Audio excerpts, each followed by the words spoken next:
Good morning to everybody.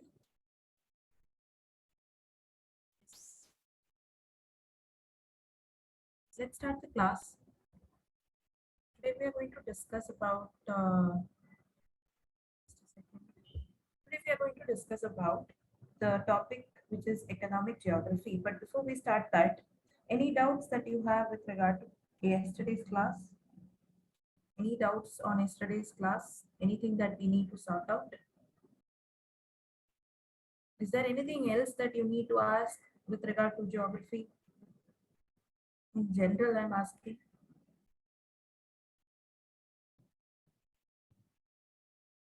Anything that you need to ask, maybe you can put it in the personal message.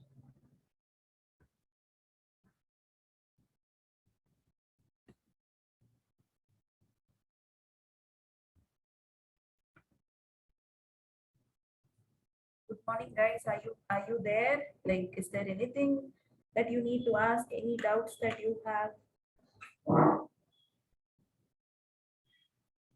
Right. So we will be stretching our class to somewhere about 7 to 8 minutes or 12:10. We will continue our class till 12:10. I think that's okay with you. So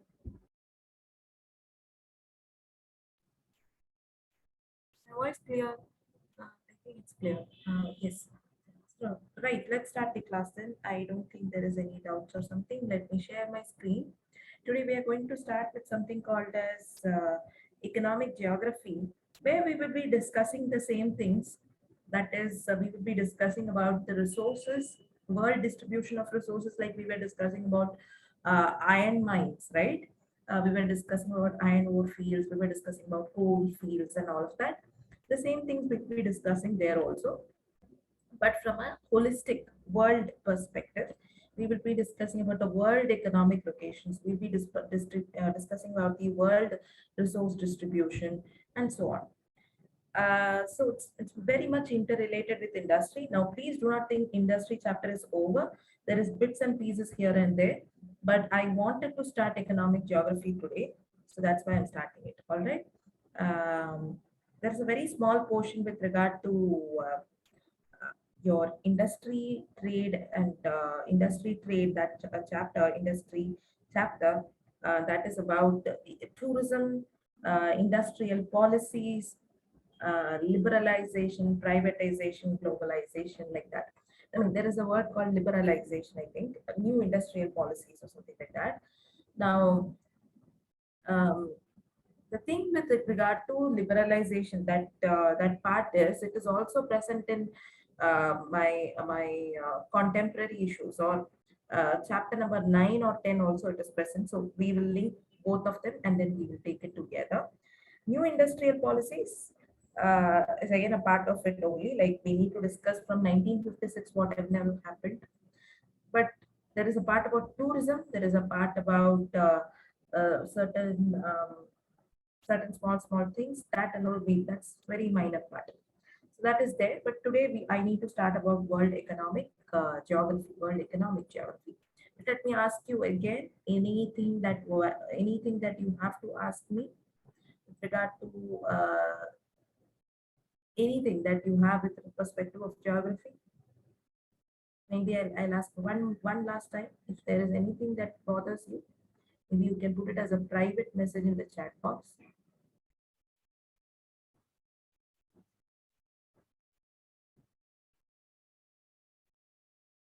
All right, then I shall start the chapter. Right. Uh, no. That's nice that you asked about it, Roshan. So, no. There is nothing for self-study. That portion is supposed to be taken by Ajo sir. He will come and take it.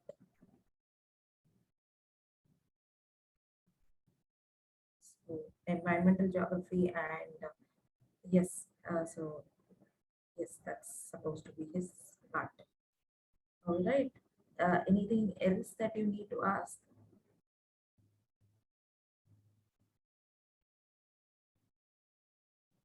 Self-study, maybe I would say a part of chapter number 9. Have you looked at chapter number 9?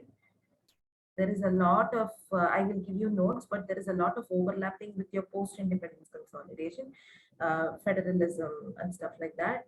So there may be some things I will say study this on your own, because there is, if I take it, it will be like a repetition of post-independence and polity. So some things we need to take from geography perspective, but certain things we can, I'll be giving you notes. Chapter number 9. But chapter number 10, we need to do this in detail. Okay, so we will, anything else? Anybody? Anything else? Maybe you can put it in the chat box.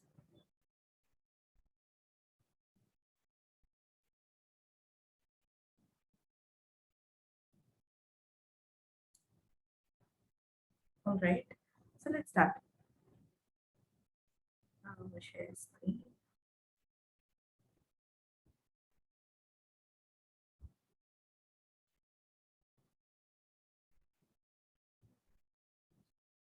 Right. Economic geography. The first thing is very basic thing. Probably you might have already dealt this in your economics class. What is the difference between economic development and economic growth? Development and economic growth. What is the difference between them?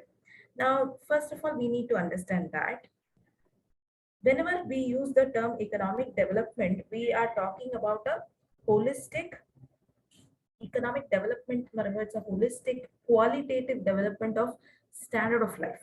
Okay, it is a qualitative term. It is a qualitative term. We are talking about development of standards of life.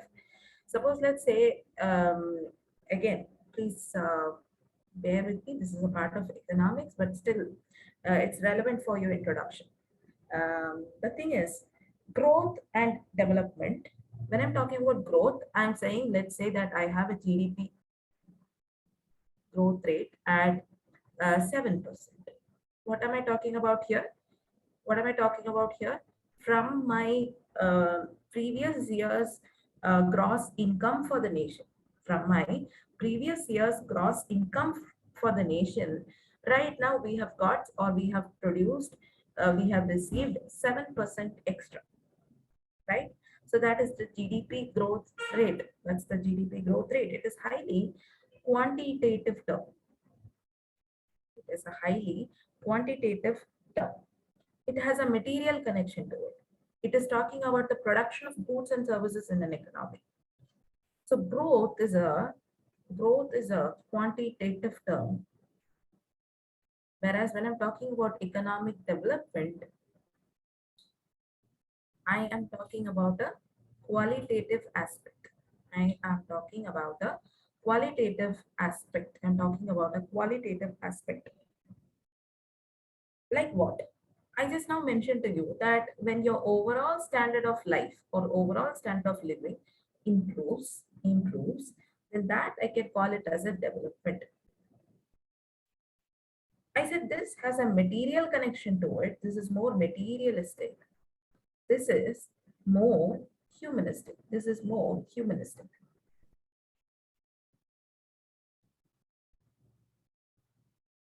Growth is calculated on the basis of GDP and all of that. Whereas development, we talk about literacy ratio, sex ratio, standard of living, quality of life. These are the terms that you use to denote development. What is it? You're talking about literacy ratio, sex ratio, your anemic rate. If I'm talking about the humanistic aspects of it, then that I am relating it to qualitative development. When a nation concentrates only on GDP growth, it is becoming more and more market oriented, or you can say it is becoming more and more a capitalistic society. On the other hand, when I'm talking about development, we are talking about the establishment of a welfare state, not a capitalistic state. We are talking about a social setting up of a social welfare state. When a nation, this is important, when a nation has acquired maximum GDP, it has acquired maximum GDP, the growth rate is very, very high, but in spite of it, there will be lack of development. Now, GDP and development or growth and development need not go hand in hand with one another. There can be cases where there will be poor GDP, but there will be good development. There will be not poor GDP, but at least low growth rates, but there will be very high cases of development because the people in general will have a high standard of or a high quality of life. So that is development in general. There will be no disparities, regional disparities when I'm talking about regional development based growth model. I repeat, there will be less regional disparities when I'm talking about development based models. Whereas when I'm talking about just a growth based model, there can be problems of uh, unequal distribution of resources in the society. There will be cases of haves and have nots. There will be cases of unequal distribution of resources in the society. All right. So that is the rough idea behind development and growth. Now, how's this related to economic geography? Economic geography in general deals with why a particular industry or an organization is located at a particular place. What is the spatial relationship of an industry with that particular space? What is the spatial relationship uh, of an industry with that particular geographical location? Why is a certain industry located at a certain place? How it does a resource distribution affect the place of that particular locational factor of that particular industry? How the resource factor affects the locational factors of an industry? And in continuation of it, I'm talking about economic geography. Economic part we are discussing with distribution of resources with the geographical spatial concept, and the presence of the industries. So what is the geography behind it? Yes, space is involved, but I also told you there is a human aspect to it. What is the human aspect here? How is man interacting with the distribution of resources, and how is man setting up the industries? How is man becoming an economic and a technological man? How is man being an ecological man? How is man being a technological man contributing to the location of the industries? And how is he interacting with the distribution of natural resources? How is he interacting എന്ന് പറയുമ്പോൾ എങ്ങനെയാണ് അവർ use ചെയ്യുന്നത്? Given this level of development, given the levels of technology that he possesses, how is he utilizing the resources? In short, this is what is dealt by economic geography. Now, there are three approaches to deal with economic geography. There are three approaches to deal with economic geography. The first one is empirical approach. Empirical approach. So whenever I use the word empirical, what does it mean? By mere observations,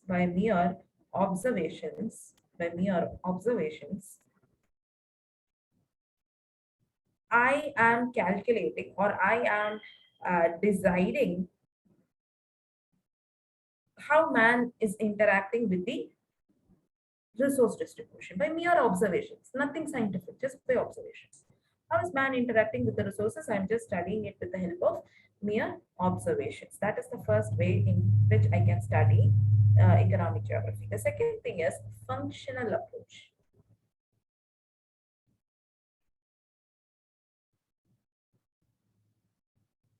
Functional approach എന്ന് പറയുമ്പോൾ here it is merely observation. Here I am examining the functions behind it. What sort of functions? Uh, like if I'm talking about iron and steel distribution, let's say if I'm talking about setting up of iron and steel industry, I talk about the technicalities behind it, the process behind it, like how is iron and steel getting converted. So if I'm talking about iron and steel, iron ஒரு பிரத்யேகமான raw material ஆன coal. So if, when I need to produce steel, I need to include part of carbon content also. So carbon is an important component with regard to production of steel. Therefore, wherever I have iron and steel factory, coal fields should also be located next to it. The functions, the process behind it, analyzing that and giving it a scientific approach. Giving it a scientific approach is my character behind functional approach. Then comes environmental deterministic approach.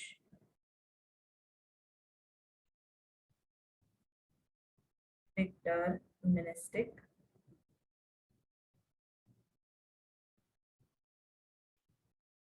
approach.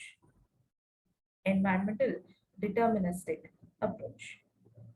Now, this is a geography, this is a branch of geography where the scientists say, where the theorists say, everything that man has been doing with the help of the resources, it's completely decided by nature. It is completely determined by the natural environment. Whatever he does with respect to economic activities, it is completely determined by the nature. But this theory has become more or less outdated now because of the advancements of technology. With the in the perspective of economic geography alone, we can say that environmental determinism has become more or less outdated because of the increased use of technology and technological advancement. All right. So these are the three approaches, and that's your definition between development versus growth, as well as a small definition, explanation about the concept of economic geography. Right. Now we are moving on to the next important topic in your syllabus, which is world distribution of resources. World distribution of resources. Give the heading as world distribution of resources. And let me share something else.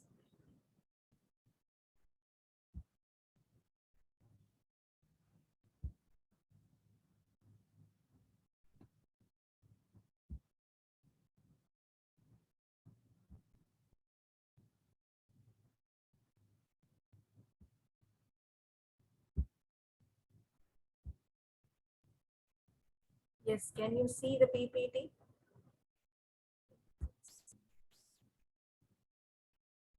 Can you see the PPT? Is there anything that is blocking you? Is this just a quick question? Yes, okay. Now, um, is this thing blocking you? Is this thing blocking? I'm not sure if this would be seen. Is this toggle window that Zoom window, is it blocking your view of the screen, or is it like clear? Okay, okay, fine then, fine then. Okay, then. Right, we are starting with now. First thing is again a small information. Follow me very closely. Um, there is a chapter called as resources in paper number 2.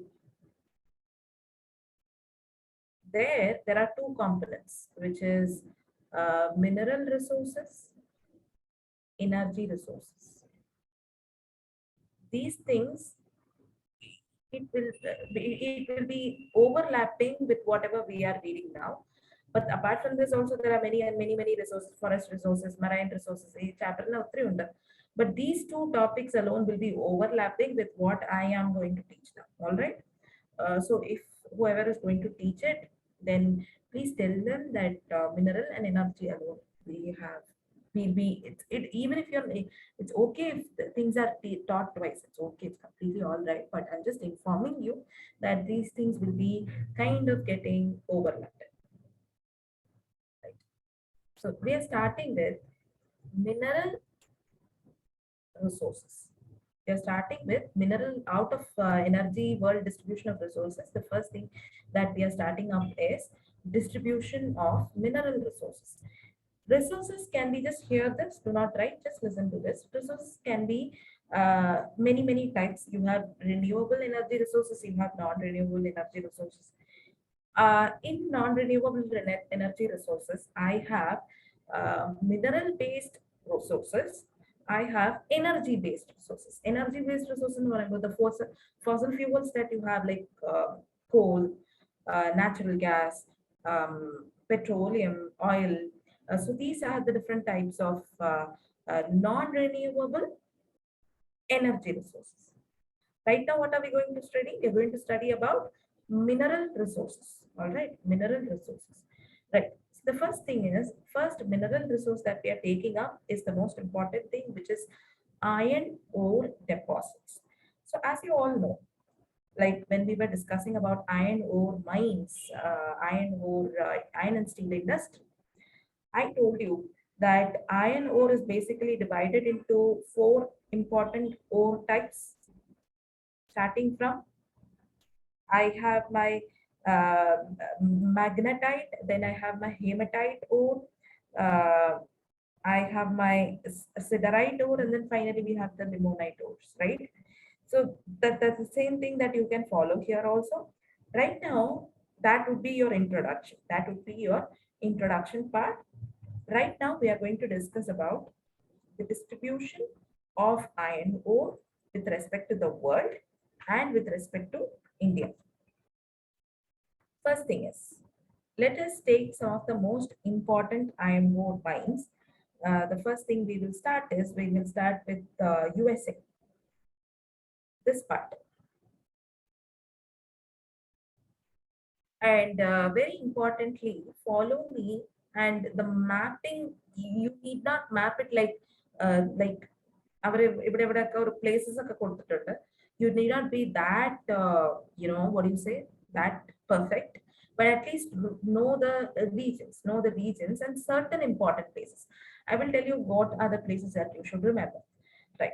Follow me. The first thing that you need to remember with the world distribution of resource is this portion of USA. We call it as the Superior Lake region. This is the Superior Lake.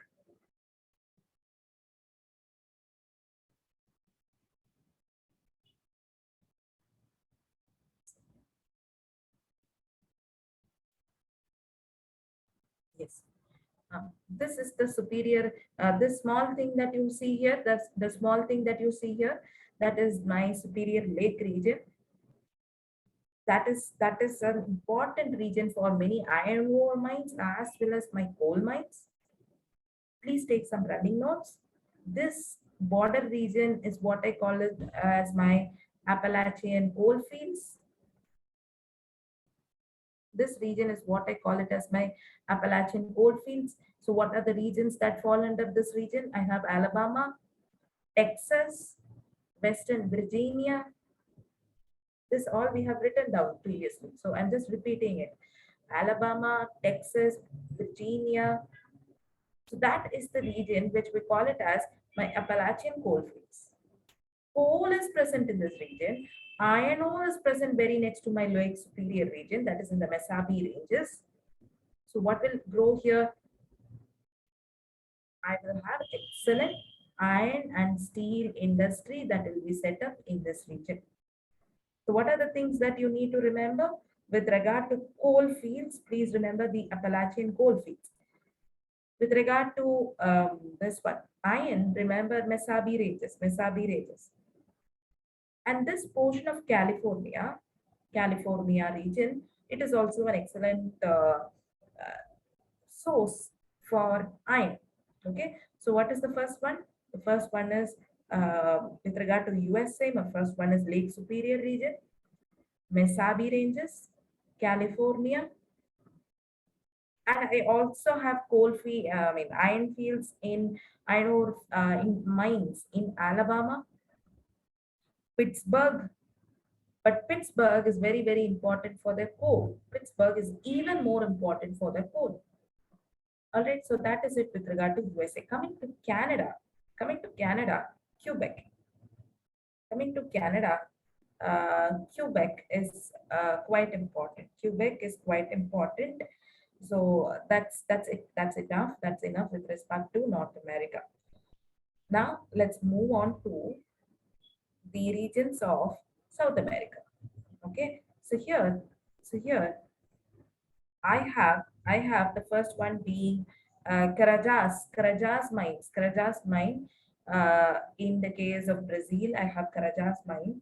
And look at this. Look at this. Entire Peru-Chilean border. The entire Peru and Chilean border. Two countries, Peru and Chilean border. I have excellent coal fields. Iron mines. I repeat, Carajás mines of Brazil, and this entire region with regard to Peru and Chile. You need not remember these names. This alone is enough.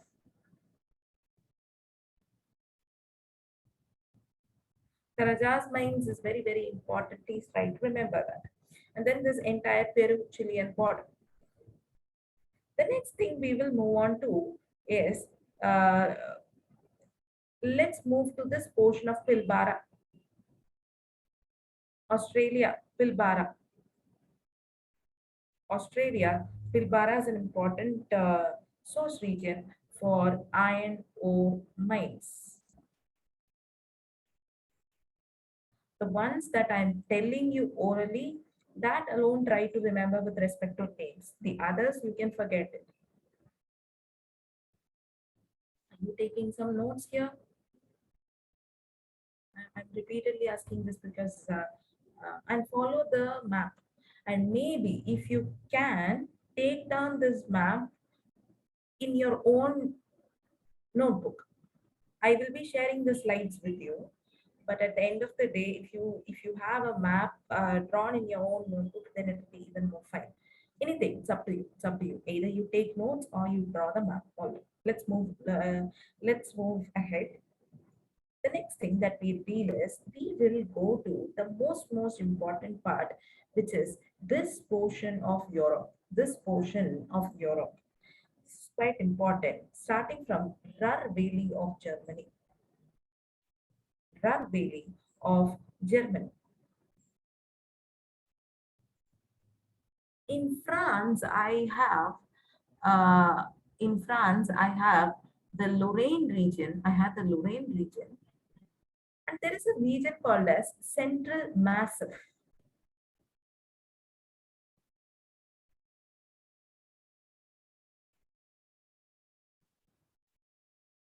Central Massif in France. These are important regions. Lorraine, Alsace, Lorraine region.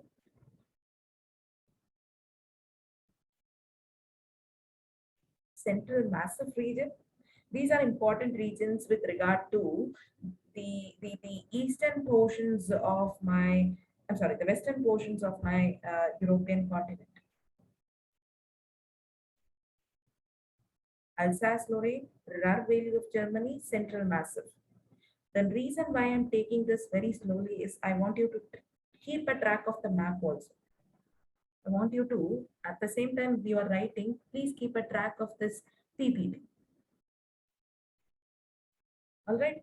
The next important region is this part. Krivoy Rog region. Krivoy Rog region. Ukraine. If you let me erase this, if you see the map, it's very, very important. Regions of Crimea, regions of Ukraine. It is highly filled with iron ore fields. Magnitogorsk.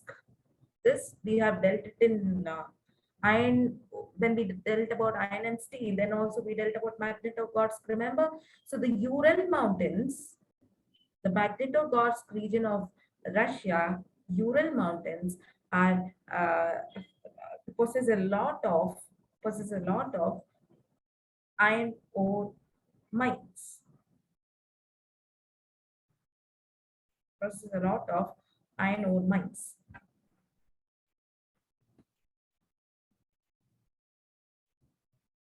Right. Then, then look at Angara in the Siberian region. Angara in the Siberian region. Anshan in parts of China and Xinjiang province. Shandong also. It's not Shandong, it's Shandong. Anshan, Xinjiang, and Shandong. Sometimes Xinjiang is written like this. So remember these two things.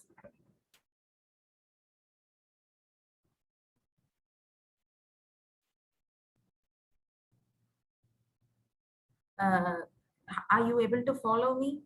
Is this speed okay? Are you taking down notes?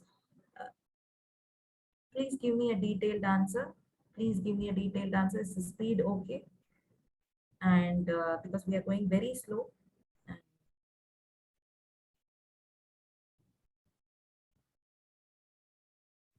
Yes, take down the notes also at the same time. Okay, fine, fine. Then, okay, now Shandong, remember these regions of Shandong, Anshan, and Xinjiang. The places can be, and please remember Pilbara fields and Karajaz mines. Uh, so those are very, very important. And now coming on to parts of Africa. Parts of Africa. So if you look at this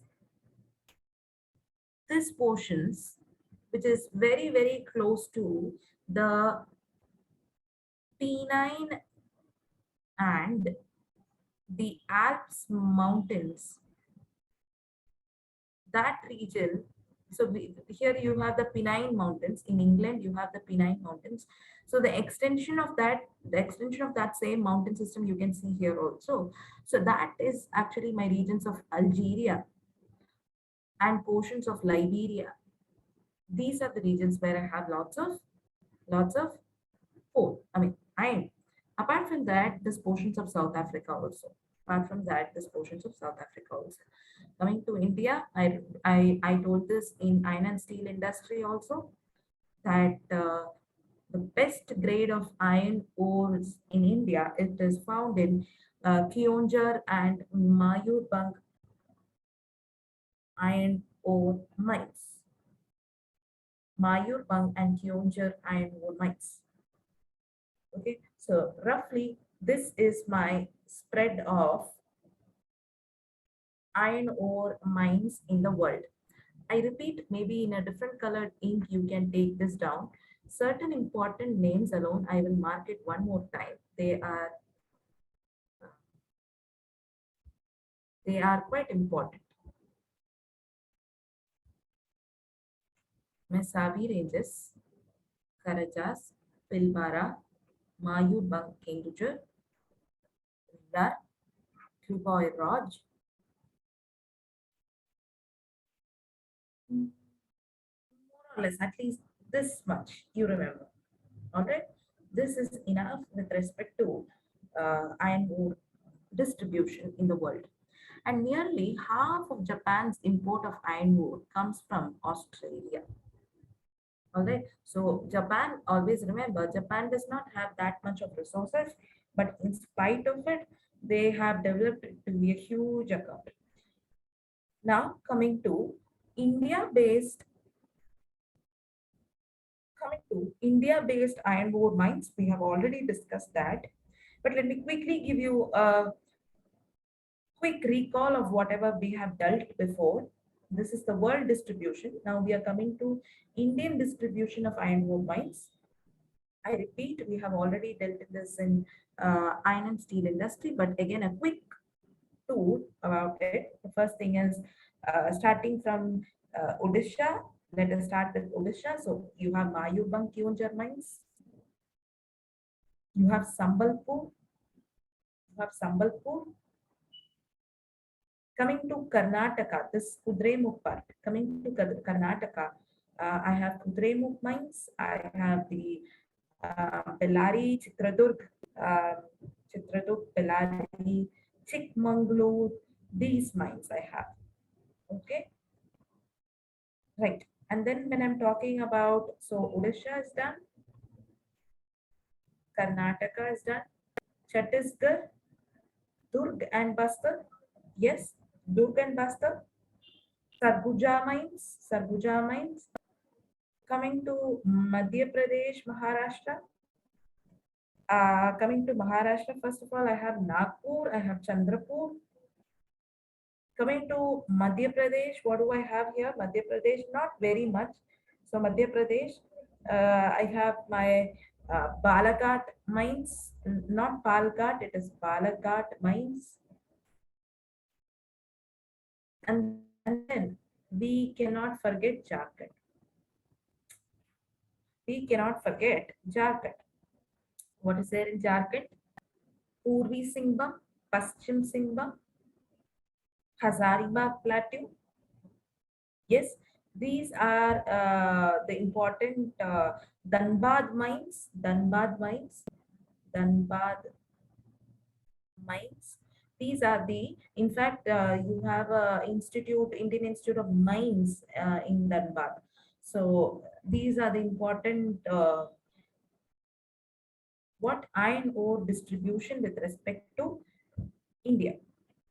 Now let us move on to the next important mineral resource that we have, which is manganese. So give the heading as manganese distribution. What do we need manganese for? When we are producing steel, remember there are 2-3 components which we add to increase the strength of the steel and to increase the strength of the steel, we add 2-3 components. What is it? We add, remember, nickel, tungsten, and manganese. Nickel, tungsten, and manganese. The reason for adding manganese is, you can take down manganese, we are adding it to iron and steel production. And the reason for adding manganese is, we wanted it to make it corrosive resistant. Iron should not uh, it should not corrode easily. I mean, not iron. The stainless steel should not corrode easily. The steel should not corrode easily, not stainless steel. Steel should not corrode easily. Therefore, we are adding, we are alloying that iron with manganese. With manganese.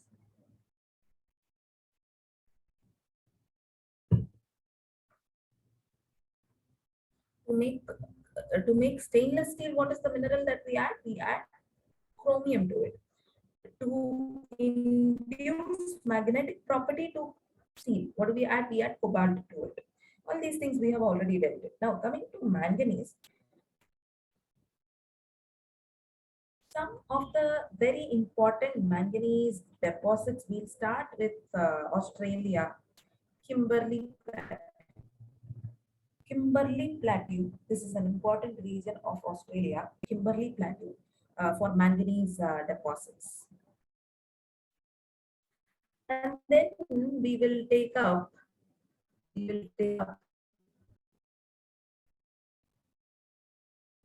Kimberley is important. Then we will take up these portions of South Africa.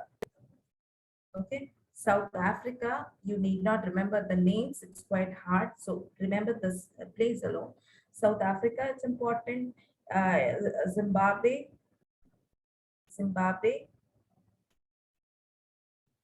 it is also present in the Moroccan region. So African editor, put a small hyphen and write South Africa, Morocco parts, Zimbabwe parts, South Africa, Zimbabwe. This is a portion of Zambia.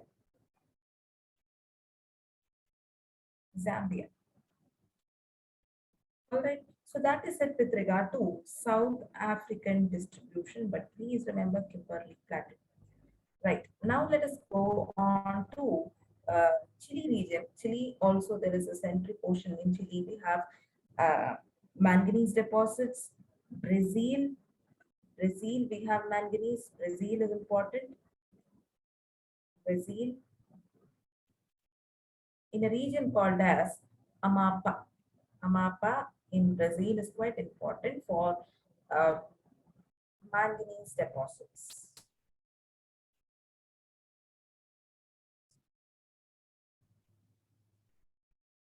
In Pakistan, this region of Quetta, this region of Quetta is quite important. This has been asked once in prelims also in a map-based question in prelims. This was asked Quetta in Pakistan, so that is also quite important.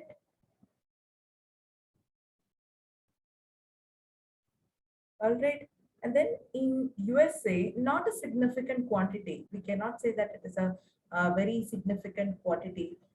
Butte, Butte region or Butte Hills of USA, not a very significant quantity. So the major significant quantities or the leading producers are South Africa, Australia, Hunan province of China,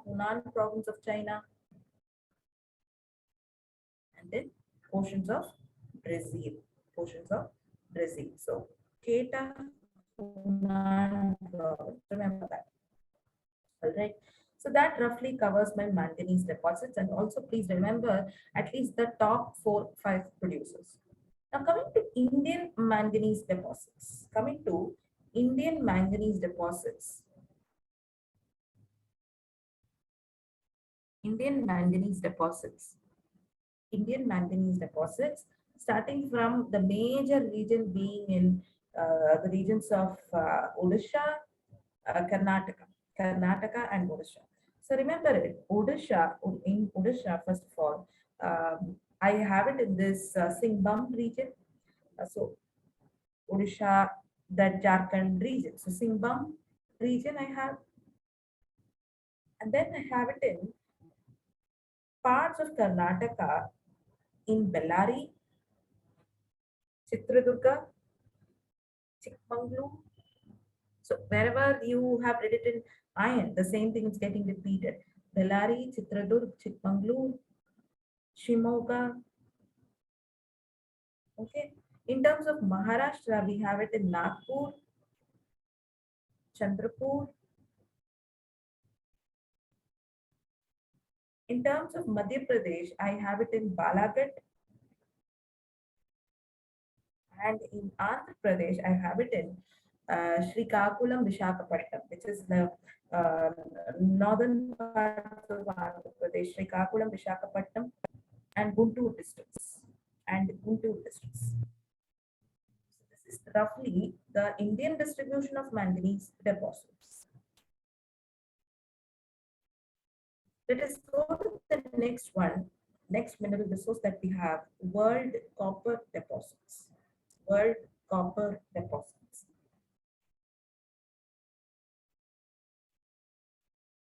The advantage behind using copper is, of course, as we all know, that it is malleable. It is malleable. If I can write here, malleable, and it is ductile. Means you can bend it, you can stretch it, you can convert it in the form of sheets, big sheets. You can also have it in the form of thin wires. So anything is possible. It is malleable and ductile.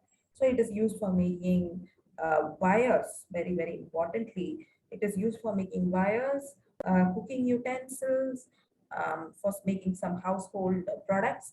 So those are the important uses with regard to copper. It also has uses in certain electronic products because it's a good conductor of electricity. So you also use it in electronic products. But the problem with regard to copper is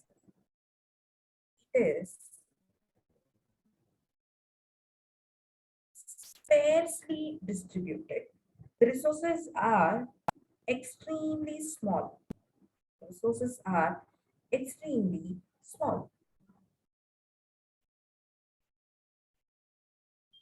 Even when you dig a lot of mineral ore, only the small percentage of it is actually you can commercial exploitation. Commercial exploitation of copper is very difficult. because only a small quantity is found even in that entire mineral resource. So the commercial exploitation is very, very difficult. Now, when you're talking about this copper, lots of copper, it is found in, let me change this, Chuquicamata. Chuquicamata region. This one name you have to remember with regard to Chile. Chuquicamata is very, very important. It is the most important copper belt with regard to the world. Chuquicamata copper belt.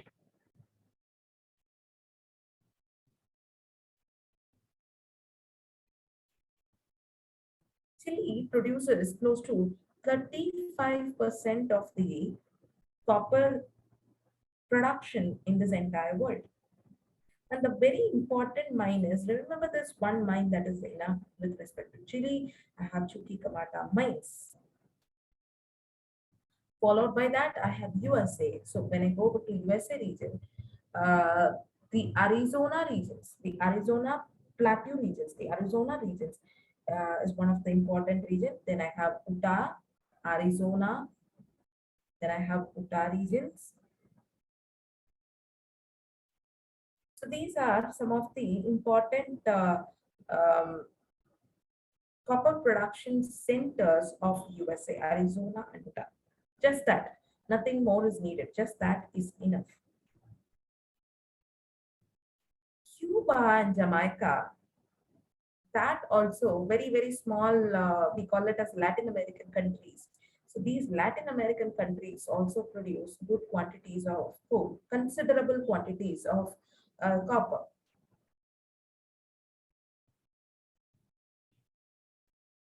The next thing that I would like to move to, though it's not a very, in terms of copper producing countries, it is not there, but this belt is quite important. This belt is quite important. It is the Katanga Zambia copper belt. It is the Katanga Zambia copper belt. Though surprisingly, it is not there in the top five, but this is quite important, which is the Katanga Zambia copper belt.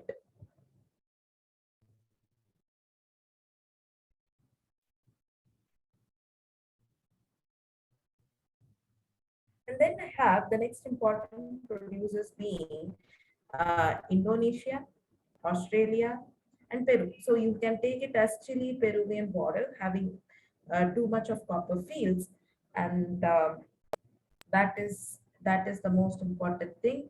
And then you can take K-tree mines of Rajasthan. Very, very important. K-tree mines of Rajasthan is quite important from Indian perspective.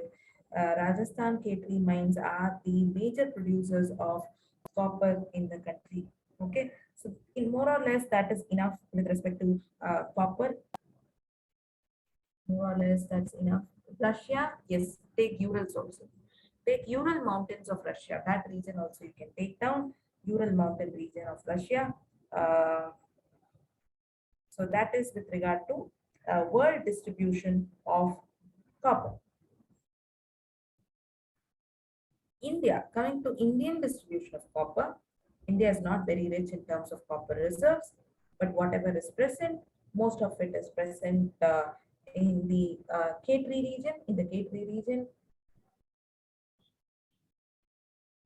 of Rajasthan, of Rajasthan, and some another major significant producer with respect to copper in India includes Singham plains, Singham regions with regard to Jharkhand, Singham regions of Jharkhand and some portions of Odisha also. So Singham region with respect to Jharkhand. And then we have, of course, we have, as mentioned here, we have the Balakad region with respect to Madhya Pradesh. Okay, so that is it with regard to copper production. Apart from this, these are the major producers. Number one, K-tree. Number two, Singham. Number three, Balaghat. Apart from this, there are some minor producing regions. Apart from this, there are some minor producing regions, which includes the Guntur and Kurnool districts of Andhra Pradesh, Guntur and Kurnool districts of Andhra Pradesh,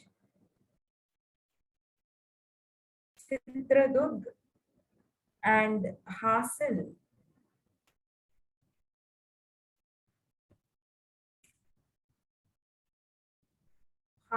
district of um, Karnataka, Chitradurg and Hassan district of Karnataka.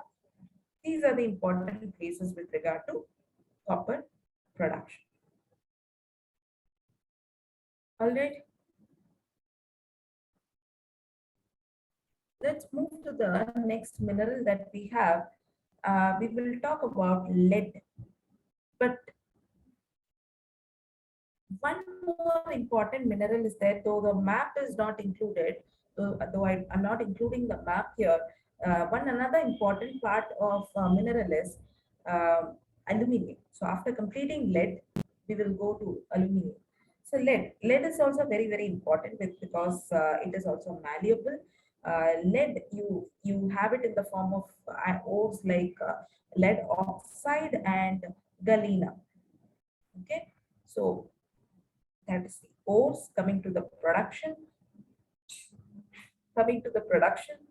uh, Australia has a major production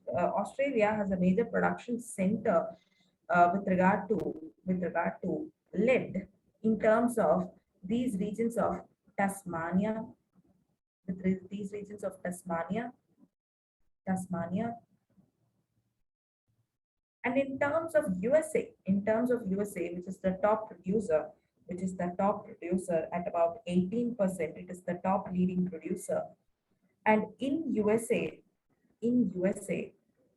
I have it in the belts of Montana,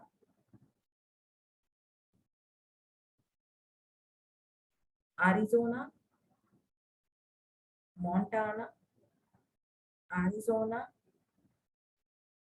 enough. All right. And the next important producers of lead is Russia. And look at the central Siberian region. Look at the central Siberian region and the Ural regions. That is the most important producers with regard to Russia, Central Siberia and Ural Mountains. Apart from that, certain Central Asian countries also produce lead in the form of Turkmenistan. I have Central Asian states getting producing. You can write about Turkmenistan, Kyrgyzstan,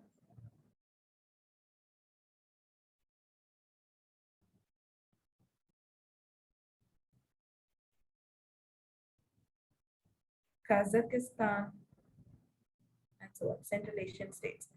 And then in this part of Bulgaria and Turkey.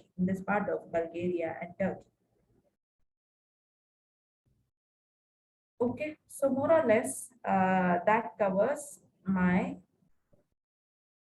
so the top producers being USA, Russia, and Australia. That covers my portions of lead world distribution. Maybe you can take about this parts of Morocco in Africa also. Coming to the Indian production of lead. Remember, I told you something. Lead and zinc. So lead and zinc are usually found next to each other, right? So remember this. You need not write it somewhere. Don't write it when you are writing as a part of your answer. But either what do you call it? A hint, a clue kind of. Right. In India, Indian deposits of lead. Coming to India, the major producer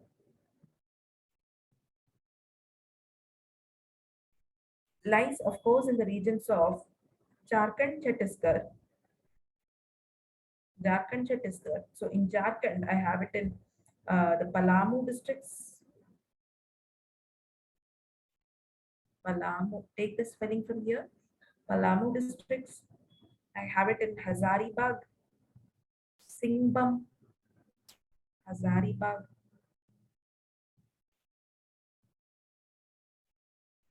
Singhbum.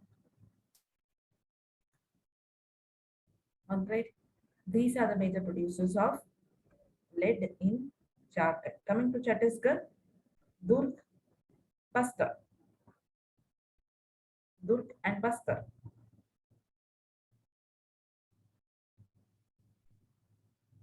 Then coming to Andhra Pradesh, Kurnool and Guntur, Kurnool and Guntur, Kurnool and Guntur.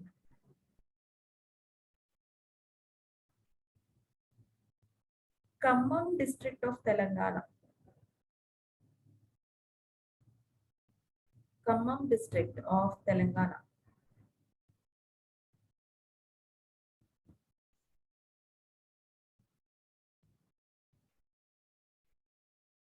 In Tamil Nadu, I have the North Arcot and South Arcot district, Arcot districts, right? Like Arcot districts. Tamil Nadu. In Uttarakhand, in certain Himalayan states also lead is available.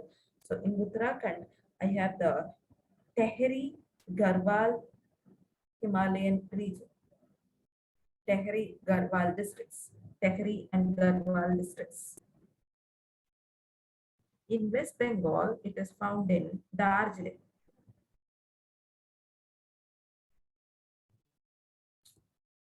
It's found in Darjeeling. Okay, so this is the spread of lead with respect to India. Fine. Yes.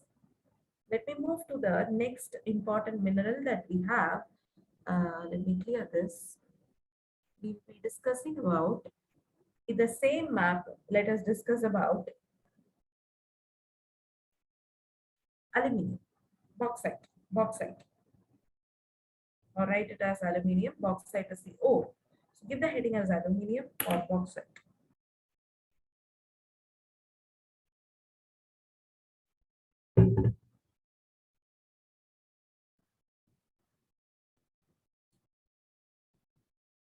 Right.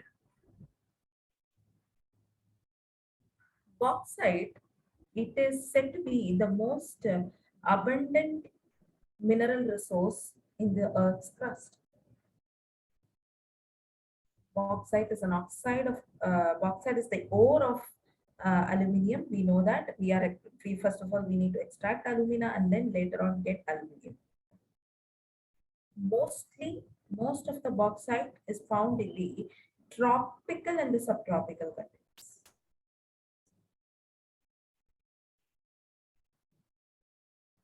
Under tropical condition, under tropical condition, when there is heavy, or you can write high temperature and heavy rainfall,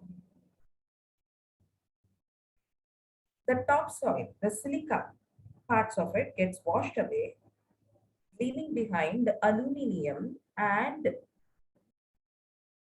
iron hydroxides. When the topsoil gets washed away, that is silica getting washed away, then you are left with aluminium and iron hydroxides. Can anybody tell me what is this process called? Washing away of the silica. This is there with regard to your soils chapter in paper 2. That is your NCERT books, Indian geography, soils chapter. This definition is given. Silica getting washed away, leaving behind aluminium and iron hydroxides. Leaving behind aluminium and iron hydroxides.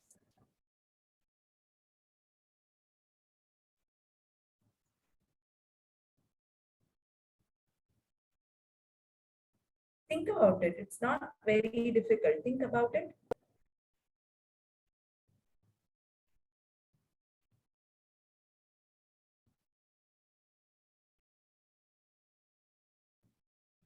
See, when you are removing silica, what does it mean? It is a process of what is called as desilication. Now at least it's a desilication. I'm removing silica. So it's desilication. Now can you think of another name for desilication in terms of soil?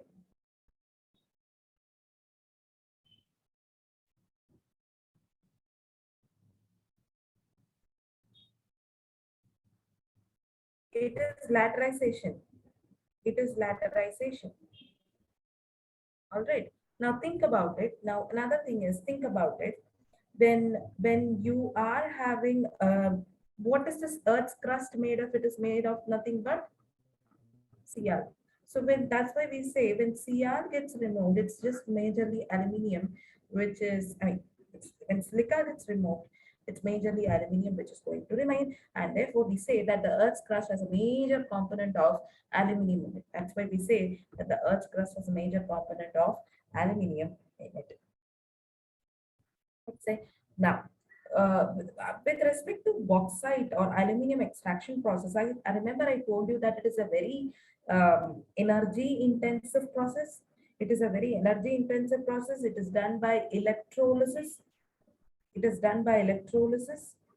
So this location of the industry, it will be located wherever I can get cheap electricity, especially when I get cheap hydropower, because the process of clearing bauxite also needs a lot of water also. Apart from the power, you need water also. So mostly they prefer cheap hydropower. So in the cases of world distribution of aluminium, you can say that aluminium is very much deposited. It is very much present in the cases of USA, portions of USA that is closer to the tropics, and then you also have it in portions of some parts of Japan also, Now in India, but not very much. They are majorly these states of USA are all leading consumers, not leading producers. You can say them as leading consumers of whatever aluminium that they produce. So in India, most of the bauxite is found in Odisha.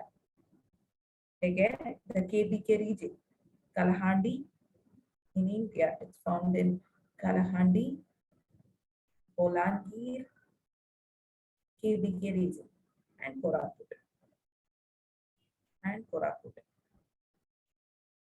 So these three regions, Sambalpur also, these three regions are the ones which is famous for bauxite deposits in India. And then you have some amount of bauxite in this portion of uh, Gujarat. That is, you have it in Jamnagar, Gujarat, Jamnagar, Kedah,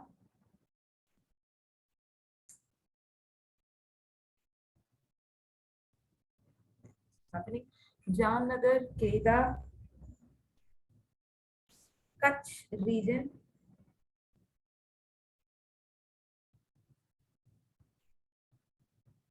In Jharkhand, I have it in Ranchi regions of Jharkhand. Maharashtra, I have it in Ratnagiri and Kolhapur. And Chhattisgarh, I have it in Bastar region. All right. So that is my bauxite deposits. That is my bauxite deposits.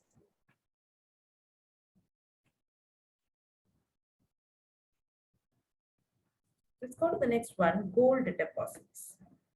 Gold deposits. So gold, it's not found in the form of mixture of elements. Gold occurs in the form of pure gold. Yes, you have to do some cleaning, but it is not chemically mixed with another. metal or metal or non-metal. It's not mixed. You do not find gold sulfate. No, that's not the case. So gold occurs in pure forms.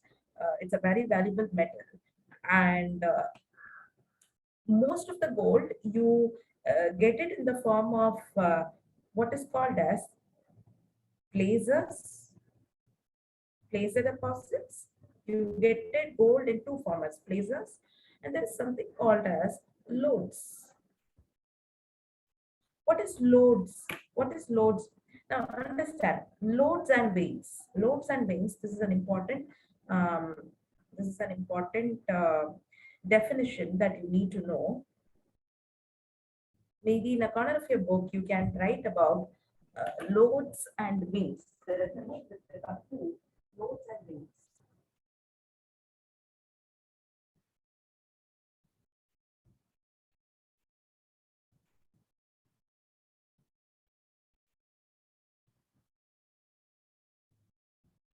The first thing is, um, let's say that you have a rock. Listen to this. Let me take a new page.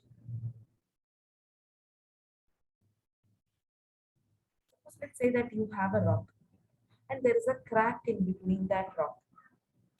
So what happens is when magma enters into a small crack which is present in that rock, then magma enters into a small crack which is present in the rock. There will be some intricate deposits of minerals that is present, that will be deposited in this region, in this crack. When magma enters into the crack, there will be some deposition of minerals in this crack, and this is called as vein. This is called as a vein. A larger vein is called as a lode. A larger vein is called as a lode. I repeat, when magma enters into any crack which is present in any batholithic rock or in any rock in the substratum of the earth, the inside the earth, when the magma enters into a crack, the first thing that we have is the formation of veins. There will be some minerals that will be present in the veins. When there is a larger portion of a vein, we call it as a lode. We call it as a lode. Now, extraction of minerals from veins and lodes, it is extremely costly. It is extremely costly and it is extremely complex also. The process is complex. This is very, very costly also. Moreover, where does the veins occur? Where can there be a vein? We cannot predict it. We cannot predict it. Therefore, searching for a vein, it's like very, very difficult. Therefore, the entire process becomes very difficult. But there is a scarce deposits. There's a very scarce deposits of such veins from where you can extract gold. Another thing where you can get gold is placers. What is placers? Basically, the alluvial deposits, the sedimentary deposits, which is being brought down by the running rivers, which is brought down by the running rivers. Let's go back to the map. Let's go back to the map. Right.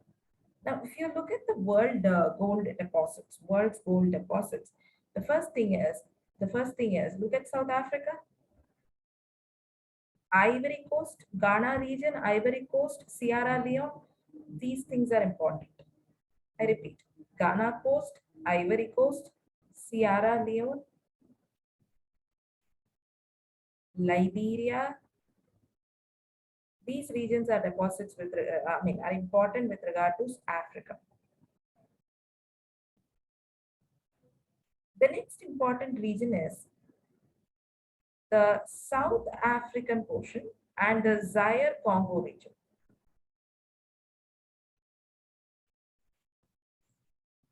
Or you have the Democratic Republic of Congo here.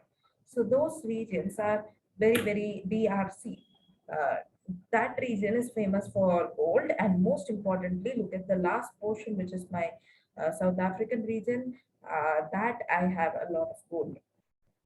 Okay, so gold and Africa very much connected with one another. The next important deposit is um, this mines. This mines, Kalgoorlie and Coolgardie mines. Kalgoorlie and Coolgardie mines. Kalgoorlie and Coolgardie mines, just next to my Australian coast. This part, Pilbara deposits. These are the important, please remember this mines, it's pretty important. Kalgoorlie and Coolgardie mines, Australia, South Africa.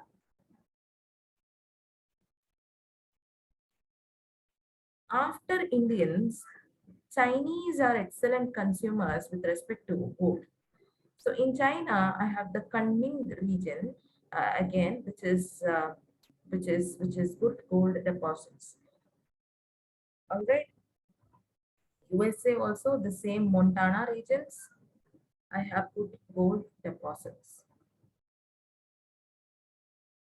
Okay, so that is it with regard to the overall distribution of gold in the world. That is with regard to the overall distribution of gold in the world.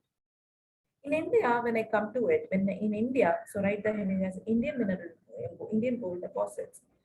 Karnataka, Kolar gold fields.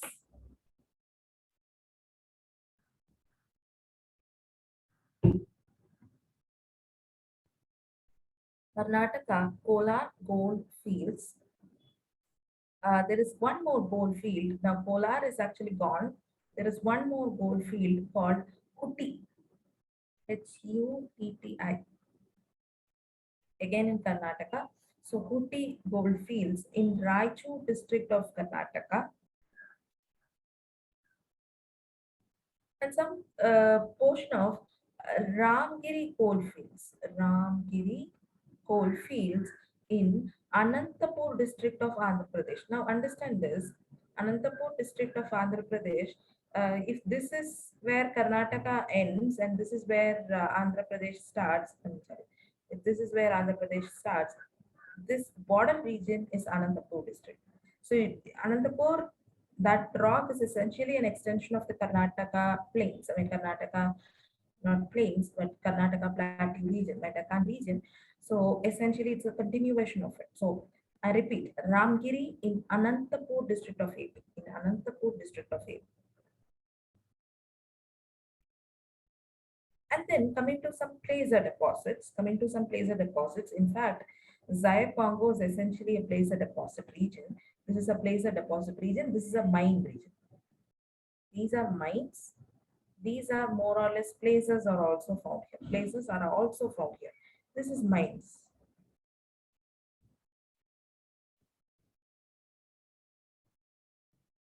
Now coming to places in respect of India. Subarnareka River. The reason why it is called as Swarnareka or Subarnareka is because Swarnam, gold, it's actually found there. So Subarnareka.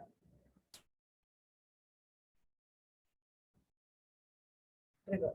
Subarnareka River. So that is one important placer deposits. Placers are found in this region. Dras River in Kashmir.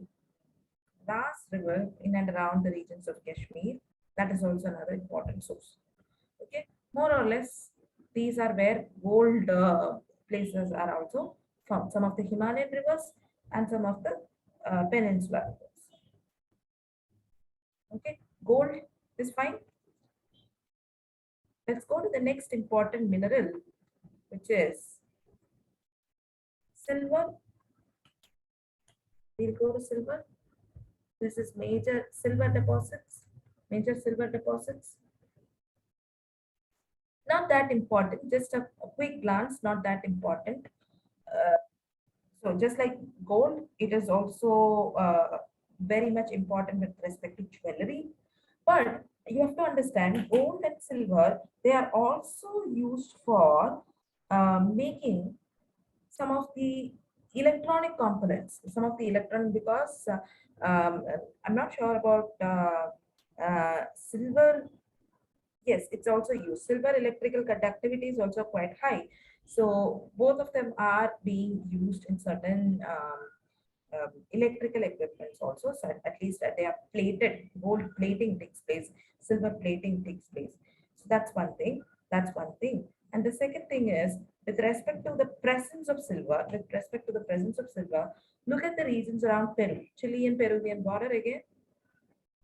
This portion, this is where I have a lot of silver deposits. Apart from that, I have it in Kimberley in Australia, Chihuahua mines with respect to the Mexican region, Chihuahua mines, Peru. All right. So that is it. Kimberley, we have spoken about it. Chihuahua also we have spoken. That's about it. That is about with regard to gold, silver world deposits. That is it with regard to silver world deposits. Some important names alone you have to remember. Kimberley mines here, Chihuahua mines in Mexico, and this Chile-Peru border, All right. So that is it with regard to the global silver deposits. That is with regard to global silver deposits. India doesn't have that much quantities of silver. They are very, very minor deposits of silver. So let's not worry about it. Like next important resources, world uranium deposits. World uranium deposits. Okay, world uranium deposits. Now, two, three things with respect to uranium, two, three things we need to understand. It's a radioactive mineral. It's used in the in the nuclear power plants to generate electricity. All of that is fine. All of that is fine. But it is very rare. It is very rare, and the concentrations are generally very, very low. So the extraction becomes very much difficult.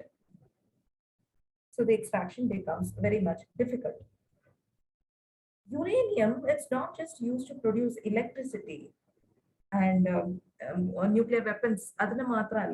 It's also used for some medical purposes. It is used for some medical purposes also. So that's about the introduction of uranium. Now coming to the deposition, the distribution of uranium.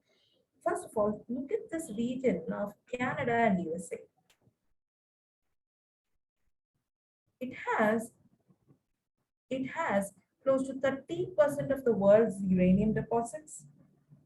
Closely followed by that, I have Australia having some lots of uranium deposits. Australia, and then portions of Kazakhstan, and then USA and Russia. These are the most important deposits with regard to uranium. And remember, one or two important places here. One is Olympic Dam mine.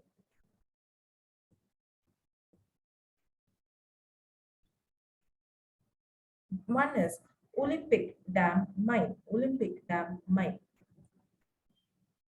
Australia. This is pretty important with respect to uranium deposits. With respect to uranium deposits found in India, Singhbum, Hazaribagh places, districts of Jharkhand. Hazaribagh, Singhbum district of Jharkhand.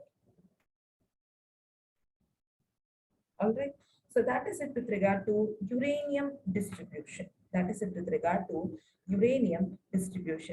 When I'm talking about uranium, what is the next element we have? We need to discuss about thorium also. Now, thorium, surprisingly, majority of the thorium, it is found in India, as well as in the sands of, as well as in places of USA and Australia. So monocytic sands is found in abundance in the Kerala Malabar coast. So, but we are not in a position to use it in the breeder reactors, in the nuclear breeder reactors. So We are yet to develop a commercial exploitation. There is a plant in India which uses thorium based reactor, which is the Kakrapara plant. Kakrapara plant. Kakrapara plant. So Kakrapara, yesterday also we dealt Kakrapara in Gujarat. So that sort of development which is taking place. So that's with regard to thorium. Remember the monocytic sands. Okay, so that is it with regard to uranium and thorium deposits. We are moving on to, so my metallic sources, my mineral resources is done. We are moving on to energy resources. We are moving on to energy resources. The first thing that energy wise, the first thing that we are taking up is coal fields. We are taking up coal fields. We have coal fields and we have oil fields and natural gas. Three things we need to remember, we need to write here, we need to discuss. Starting from coal fields. Starting from coal fields. Okay. If the heading is coal as a resource, mineral energy resource are, so mineral resources is done. We are moving on to energy resources.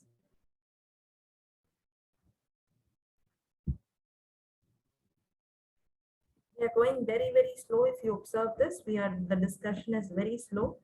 The reason is uh, I want you to see the PPT, and as well as I want you to take notes. So three more resources to go. After that, we will be moving on to the next topic. So we can do it within this class, but it will take some time. Okay. So anything, any doubts with regard to this lecture that we had now, the 1.5 hour session that we had now? Anything that you need to ask? Are you able to follow? Are you able to follow?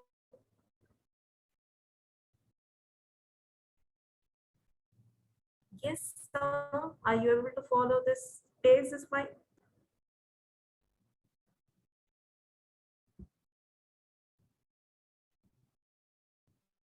Yes, perfect then. Okay, let's move ahead. Let's move ahead. Coal as a resource. Coal as a resource. Now, we have already dealt a bit of coal when we're discussing about iron and steel industry evolution. Remember, I told that there is some Appalachian coal fields. I told you that there is my pen. There is some Appalachian coal fields. When I'm talking about iron and steel industry, when I discussed about evolution of iron and steel industry, phase one, phase two, phase three, phase four, like that. And then we also discussed about certain amounts of penine coal deposits. So those are the things which we are going to discuss again. Now, coal fields are pretty important, so follow me closely. Okay, the first thing, coal is an abundant source. Coal is a fossil fuel. It's found in abundance, but the problem is it is an exhaustible source of energy. It will get depleted, and it is getting depleted. It is getting depleted. Another thing, another problem with coal is a highly carbon emitting industry. It emits a lot of carbon dioxide into the world. Coal also releases some harmful methane gases during its extraction. There can be frequent accidents that can happen because of this coal-based industries. Another problem with coal is that the high grade coal, which we call it as the coking coal, it is not present in our country. So we have to imported coking coal is not found in our country. So we have to import it. And coming to the types of coal, I have anthracitic coal, which is the which is the most abundant type of coal that we have, anthracitic coal. Anthracitic coal.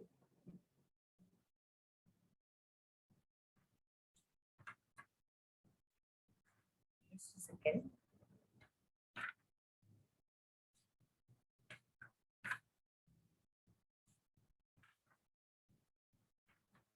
Anthracitic coal, which is of abundance, which is of high grade coal, but it is not abundantly found in our country. Then we have the bituminous anthracite.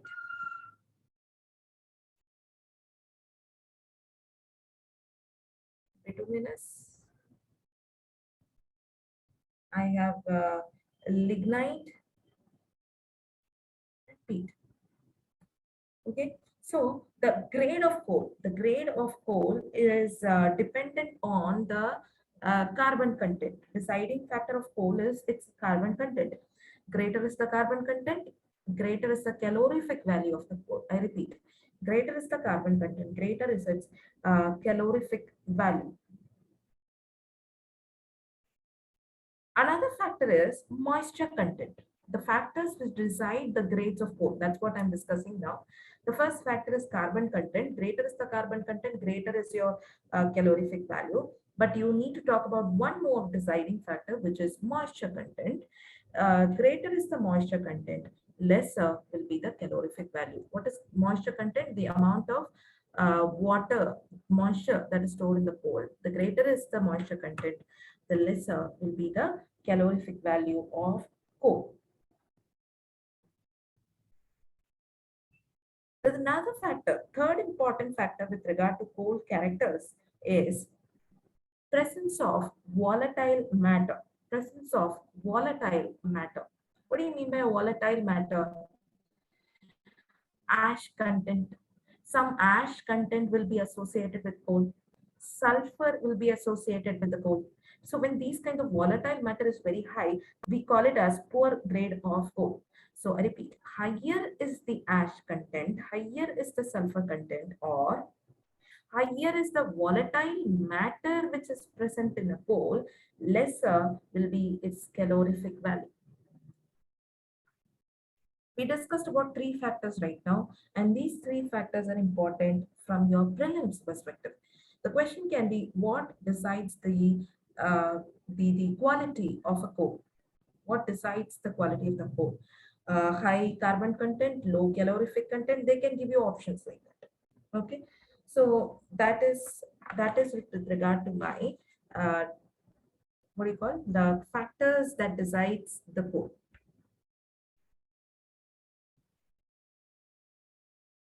Now coming to the classification of coal, that is this anthracite bituminous classification.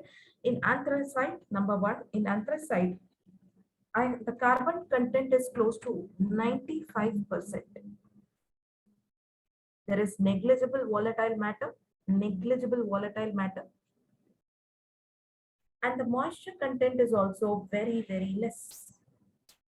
It is a very hard variety of coal, and it is quite difficult to ignite this variety of coal.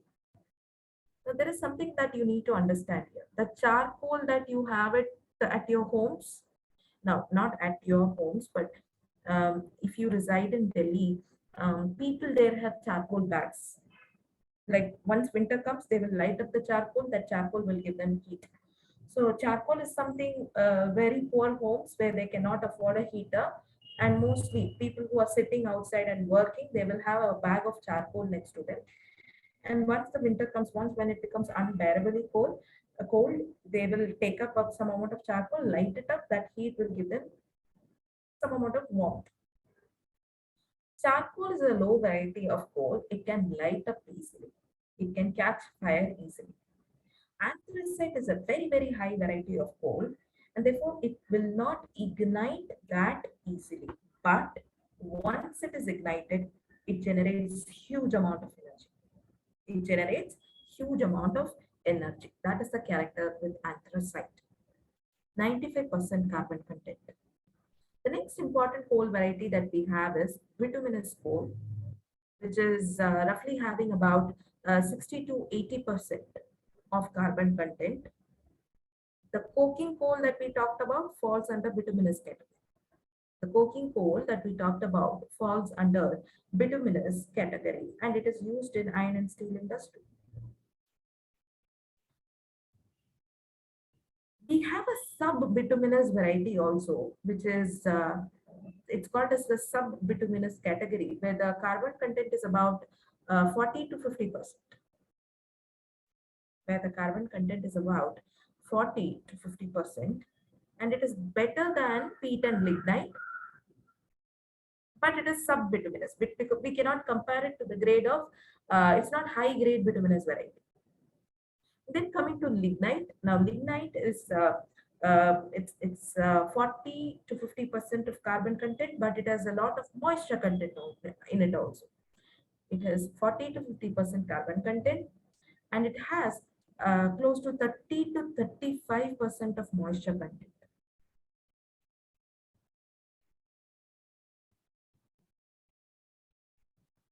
Therefore, because of the presence of moisture content in it, the calorific value is very, very less. And Ministry of Environment and Forest says that you cannot take the lignite. Suppose let's say that I am mining lignite here. I cannot take, that is right here in Pala, I cannot take it more than 1,000 kilometers from where it is mined, because by the time I take it, it will lead to a lot of pollution. It will fly, and that will create pollution. At the same time, the calorific value will be even more dropped. So with regard to lignite, there is a special condition: use it where you're mining it. There is a special condition with lignite: use it where you're mining it, to be consumed immediately where it is mined, to be consumed immediately where it is mined. So this is a condition that is associated with lignite. Coming to the last category, which is peat. It has a very swampy and a marshy, the peaty soils. So those soils, when it undergoes decomposition, when it undergoes fossilification for over thousands of years, we have the formation of peaty coal. Peaty coal. So swampy and marshy origin are in. That's the most inferior variety of coal. It has about 33% of carbon content, and it may be anywhere between, the carbon content can be anywhere between 10 to 40%, but mostly it will be around 33%. Mostly it will be around 30 to 33%. So this is the characters behind coal. Now coming to global distribution of coal fields. Coming to global distribution of coal fields. Is this part very clear, especially those three factors that we discussed? Is that clear for everybody? The discussion about calorific content, the discussion about the carbon content, calorific value, moisture content, and volatile matter. Is that discussion very clear to everybody? I have seen questions coming from prelims, that's why I'm asking. I suppose that's clear. If there is any doubts, please ask me. Otherwise, we will not know where we are at present. Right. Right. So let's go further. Coal as a resource in terms of global distribution. The first thing is look at this portion of Appalachian mountains, this portion of Appalachian coalfields. Appalachian coalfields are the first thing that you should be writing about. Appalachian coalfields. The next thing is look at this portion of Shaanxi, Sichuan, and Shandong region. Jiangxi, Sichuan, Jiangxi, Sichuan, and Shandong region. These regions of China are excellent producers with respect to coal. The entire Ural Mountains, Moscow Tula region, this is an important industrial region, Anna. Ural Mountains, Donbass, which we are reading about in papers, Donbass in Ukraine, um, and the Siberian region are producers of coal fields, are important producers of coal fields.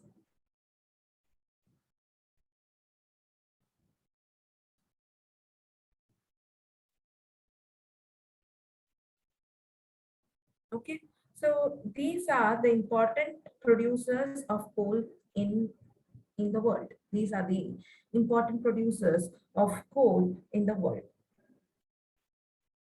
Coming to the Indian distribution of coal, coming to the Indian distribution of coal. Yes, this is the Indian distribution of coal. The first thing is, look at this Damodar Valley, the Dhanbad. This is where Damodar flows. So this region of Dhanbad, Bokaro, Jharia, Raniganj, that is in Jharkhand and West Bengal together. This is the first thing that you need to write about. Maximum location at the Damodar Valley, which is in the Jharkhand West Bengal region, that is in the Bokaro, Dhanbad, Raniganj in Jharia, and Daltonganj also, This portion, which we call it as the Damodar Valley portion.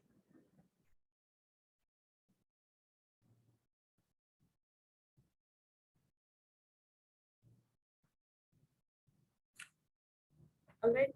Then comes in the regions of Chhattisgarh.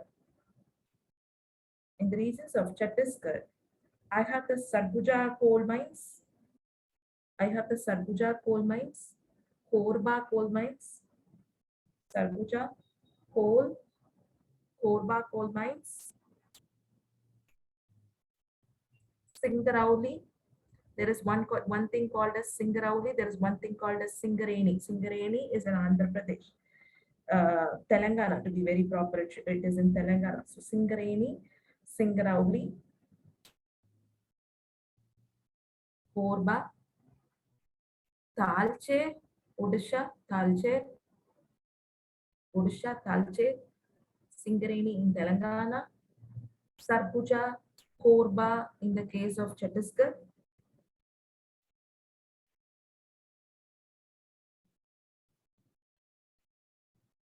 Wardha Valley in the case of Maharashtra, Wardha Valley, which is my region of Chandrapur district, Wardha Valley.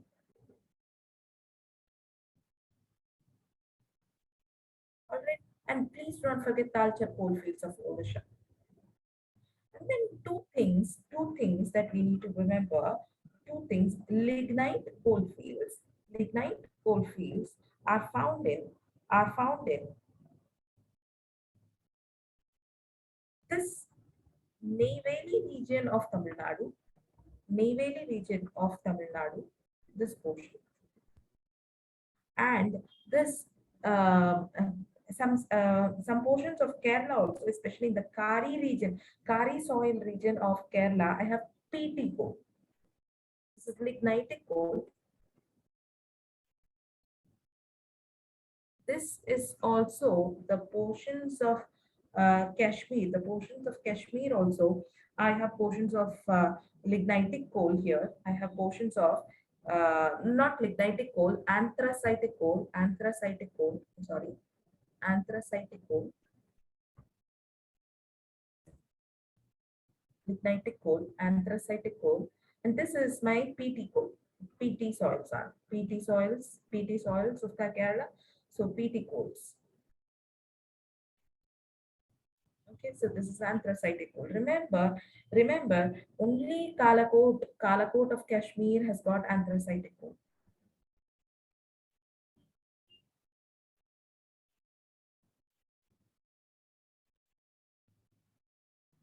The regions with respect to the regions surrounding Rajasthan and Gujarat, Barmer, these regions have what is called as lignitic coal.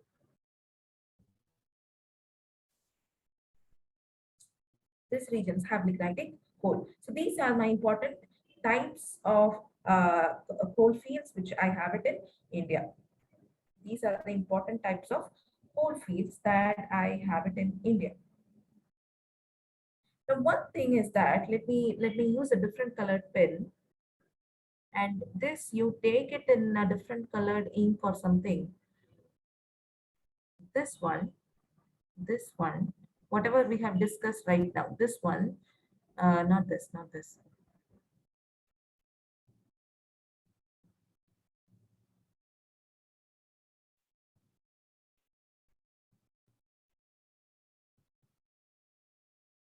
And this portion and this portion, they are called as tertiary coal fields, which means they are very recent formation of coal. They are very recent formation of coal, and these regions have high amounts of high amounts of sulfur in their coal, have high amounts of sulfur in their coal, and therefore it cannot be used in the iron and steel industry, and therefore they are not used for producing, or they are not used in the iron and steel factory, and they're not exploitable. Commercial value பயங்கர குறைவான. The commercial value is not that much. Okay, so have you understood this? Only the central portion of India, the Chota Nagpur, Hazaribagh plateau region, that is having a lot of coal. We call it as the Gondwana coal formations. We call it as the Gondwana coal formations. Gondwana coal formations. This is tertiary coal fields. We call it as this central portion is called as the Gondwana coal fields, that we can use it for iron and steel industry. That we can use it for iron and steel industry. Now, talking about some of the important uh, problems pertaining to coal mining. Problems pertaining to coal mining. You can take some notes here. You can take some notes here. Environmental problems, problems related to coal mining.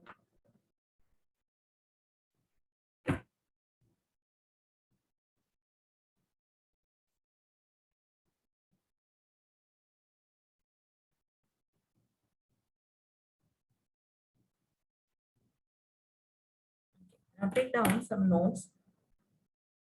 First one, number problems of coal mining. Number one, environmental problems. Environmental problems. Coal mining is associated with the problem of coal dust creation. Coal dust is also a problem during transportation if the power plants are not located near the mines. Problems of deforestation, habitat loss, biodiversity loss, and displacement of indigenous communities are also associated with coal mining. The chemicals used in the dynamite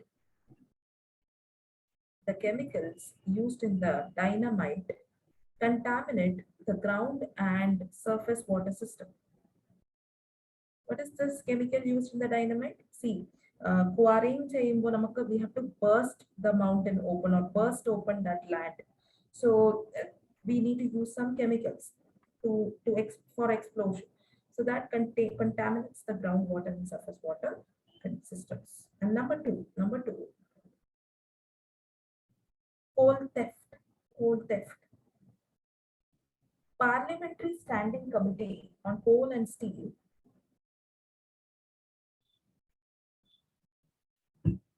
in its report highlighted that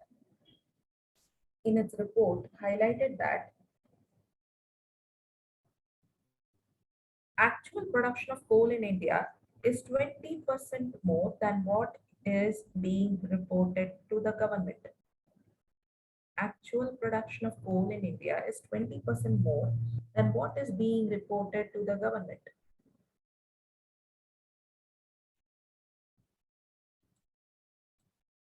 Then comes the problem of uneven distribution. Uneven distribution number three. The distribution of coal is highly uneven. Most of the good quality coal is confined to the states of Jharkhand, Chhattisgarh, Madhya Pradesh, Odisha, and West Bengal. This involves high transportation cost to carry coal to different parts of the country.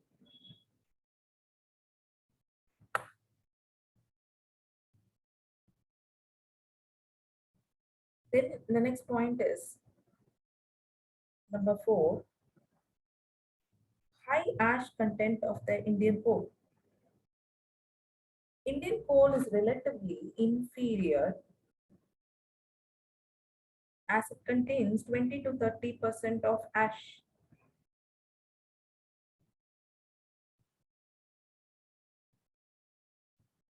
But simple exercises like coal washing, coal briquetting, take down coal briquetting,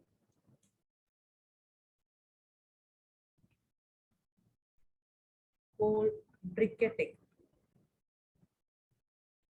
coal briquetting can improve can improve the quality, but they are not usually performed.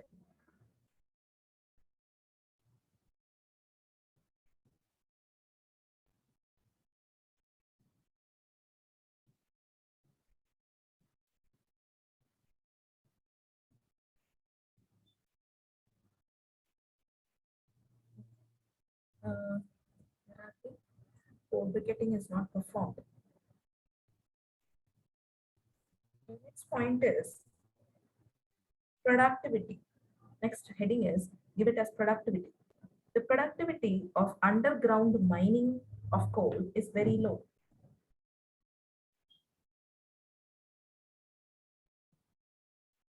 Most of the coal mining in India is open cast mining, which leads to a lot of pollution.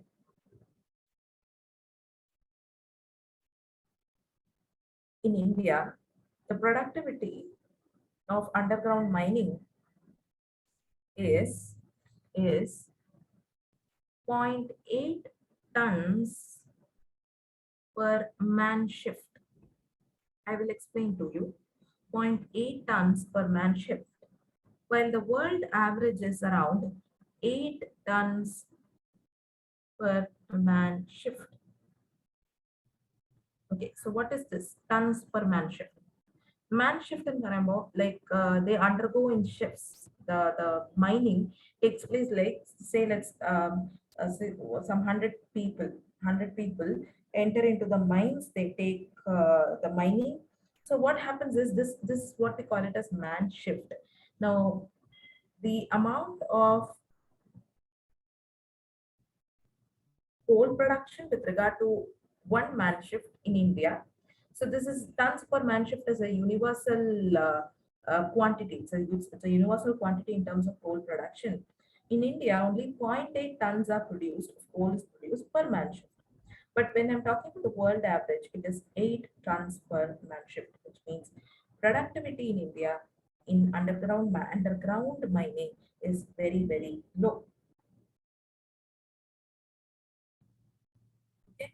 Take down the next point, number four, labor safety and health. Whatever it is, number four or whatever it is, labor safety and health.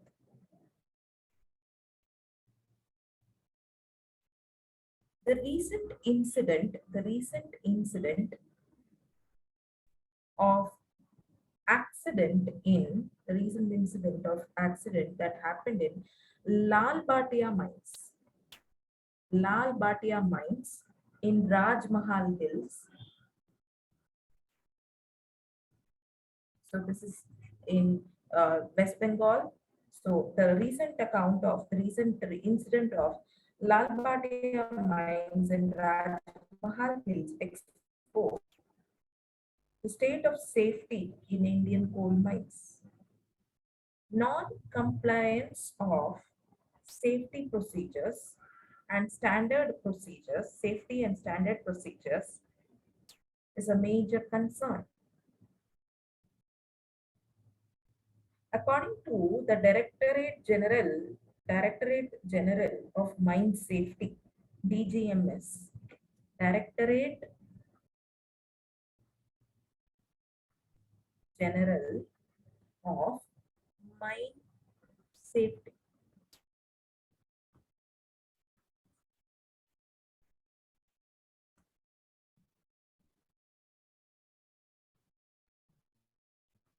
According to Directorate General of Mine Safety, of the total accidental deaths in all the mines in our country, of the total accidental deaths in all the mines in our country, 68% is in coal mines. Coal mining is a hazardous occupation that is associated with many respiratory diseases.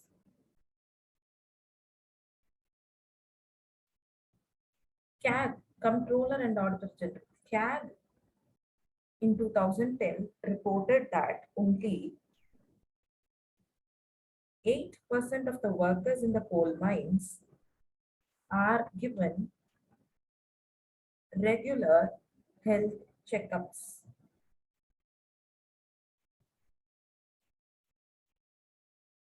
The next problem is whatever it is, obsolete technology. Obsolete technology. Next problem is next problem is inability to capture coal bed methane.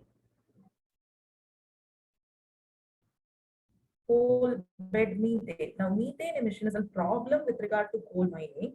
Follow me. Let's say that this is a mine. This is a coal mine. There will be continuous emission of methane gas from this coal mine. Small fire, maybe a small fire, maybe a small contact with atmospheric oxygen, some heat can trigger massive fire accidents because of this methane, which is a highly combustible gas. I repeat, a small fire, a small trigger can actually produce very hazardous fire accidents in coal mines because of this methane. So what you can do is we can capture this coal bed methane. We do not have the technology. India does not have the technology, but the world has got technology. So we can capture the coal bed methane and use it in the form of the natural gas.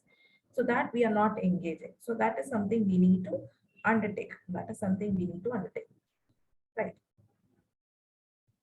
More about coal bed methane, you should be reading it in along with shale gas, coal bed methane. These are some things that you will be reading it in your resources chapter of paper 2. All right. So right now this is a problem with regard to coal mining industry. Now the next one is mine closure.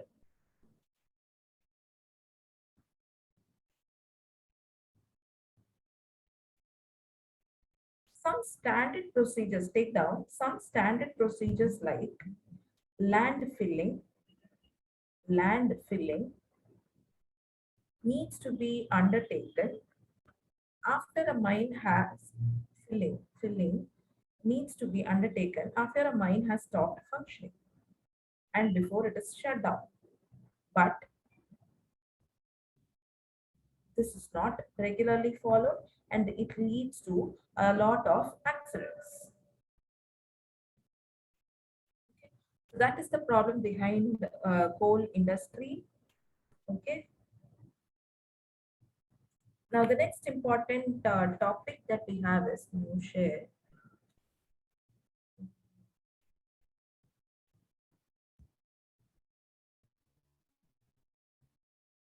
Oil. We have oil as an important resource. So take down the heading, oil fields, oil resource.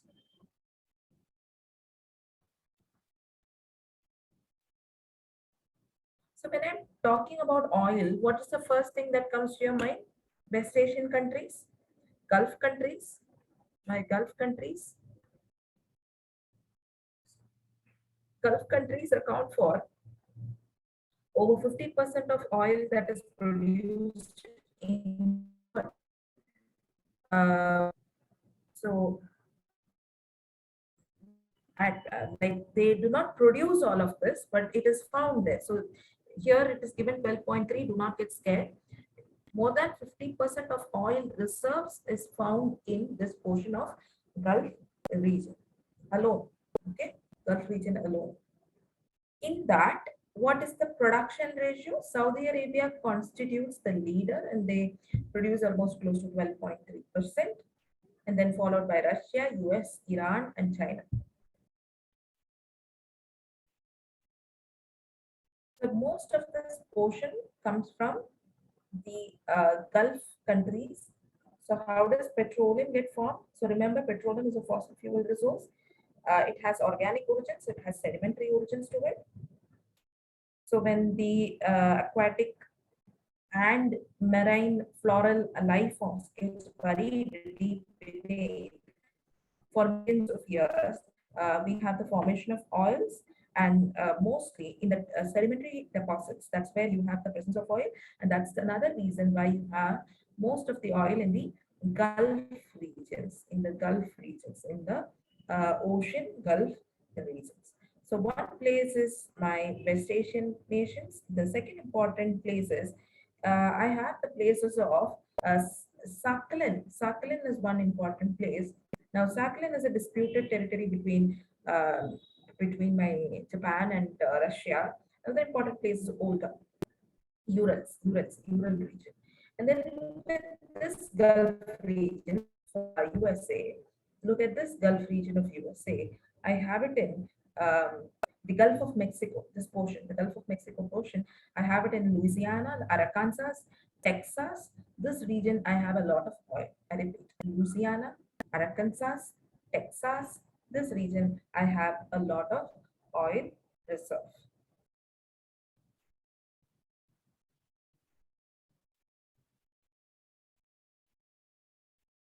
Apart from that, this Gulf region, which is my Sierra Leone region, Niger region, this region I have lots of oil. I have lots of oil. I also have oil in parts of Japan. In parts of Japan. Okay, so that is roughly my presence of uh, oil deposits in the world. That is roughly my cases of oil deposits in the world. Three things you need to remember here. Three things you need to remember here. The one thing is with regard to this portion, West Asia, which is my Gulf countries, that is quite important. That is quite important. And then in USA, this portion is quite important. USA, I have Venezuela region and portions of Brazil. That is also another important region. Venezuela and ports of and regions of Brazil in South America, and portions of Brazil in South America. That is quite important. Indonesia, Sumatra plains. This is also another important region. These are my major oil fields region. In India, when I'm talking about Indian oil fields, the first thing that you need to write is Indian oil fields. The first thing is Bombay High region, Gulf of Kambat region. So entirely this portion, this portion, this portion, Gulf of Cambodge, Bombay High, and there is a portion in this part. Maybe I have another map. Yes, I have another map. So look at this. Uh, this portion, and then in the Bombay High portion, I have oil fields. Oil fields. I also have this symbol that you see here. This symbol that you see here. These are symbols of oil refineries. All right. These are symbols of oil refineries. A simple dot is a symbol of oil fields. Right. Let me clear this ink all over again. So I have an oil refinery here. This is an oil production center. I have an oil refinery in Jamnagar. Gulf of Kambat is also an important producer of oil, Gulf of Kambat region. And look at the Far East. Look at the Far East with regard to northeastern portions. Nahar Katia, Nunamati. Nahar Katia, Nunmati. Nahar Katia, Nunmati. These are important crude oil reserves. Similarly, Big Boy. These three names remember. Big Boy, Nahar Katia, Nunmati. I'll erase this. Big Boy, Nahar Katia, and Nunmati. Bungai Govan is an oil refinery center. Barauni is an oil refinery center. From these places, I'm taking, look at this, I have oil pipelines.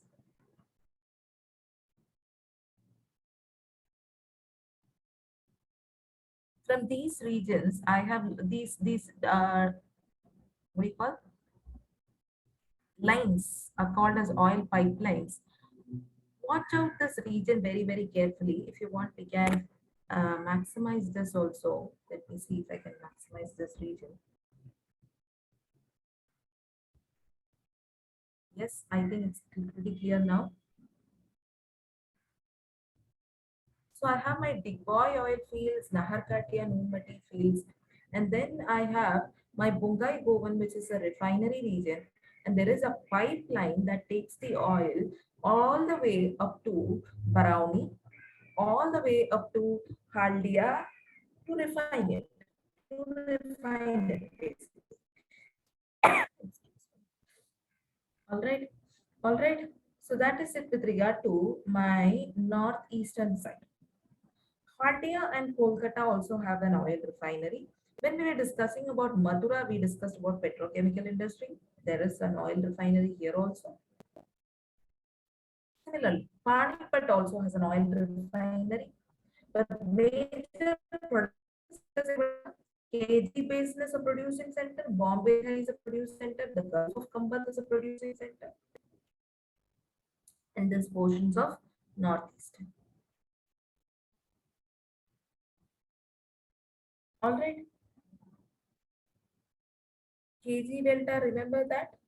KG Delta, remember this portion? It's a pretty important oil producing center. Let's go back. Yes. So these are my important oil producing centers that I have. Natural gas, maybe we will do this in the next class. Okay. So this part is clear till this. We will wind up the class.